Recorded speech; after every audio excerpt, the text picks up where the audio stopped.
yow xam naa la yow xam naa la ah daje nañu dajewaat. C'est des instructions de la hiérarchie. Abdou. C'est des sur la hiérarchie. Donc la hiérarchie, en plus d'entraver la liberté d'aller et de revenir des citoyens, entrave maintenant la liberté de culte. Sur quelle base? La Constitution dit que j'ai le droit de bouger. La Constitution dit que j'ai le droit d'aller prier.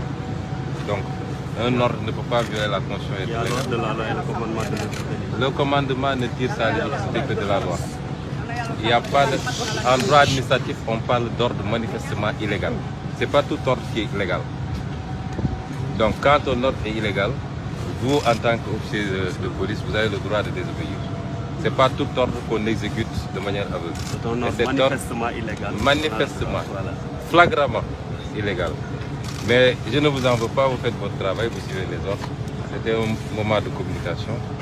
Et c'est à cela que notre République est réduite malheureusement. Et vous êtes victime, nous sommes victimes. N'est-ce pas?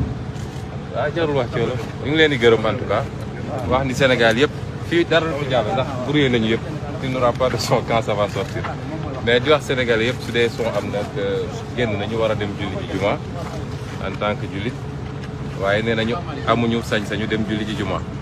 loolu li muy firnde mooy dëkk bi tey liberté dem ak ñëw nga xam ne constitution ñu ko may xaj nañ ñu ko waaye liberté bi nga xam ne may nañ ko képp kuy sénégalais ci gëm-gëmam ngay chrétien ngay jullit wala ngay sax religion traditionnelle ñu ne la am nga droit kii sa diine même liberté boobu xaj nañ ñu ko tey loolu laa doon waxtaan ak sëñ bi nee na dañoo jot ay ordre ma ne ko nag constitution moo jiitu loi yi doog a ñëw règlement yi doog a ñëw un ordre c'est un règlement mënul violer constitution mënul violer la loi or bii ordre dafa violer constitution violer la loi mais li ma ci tënk rek mooy du ñoom victime lañ ci ñun victime lañ ci ay autorités politiques yoo xam ne tiit gi ñu tiit ak beew gi ñu beew ci pouvoir moo leen jaral lii lépp malheureusement il y a des agents qui sont obligés de faire leur travail et qui sont pas forcément d'accord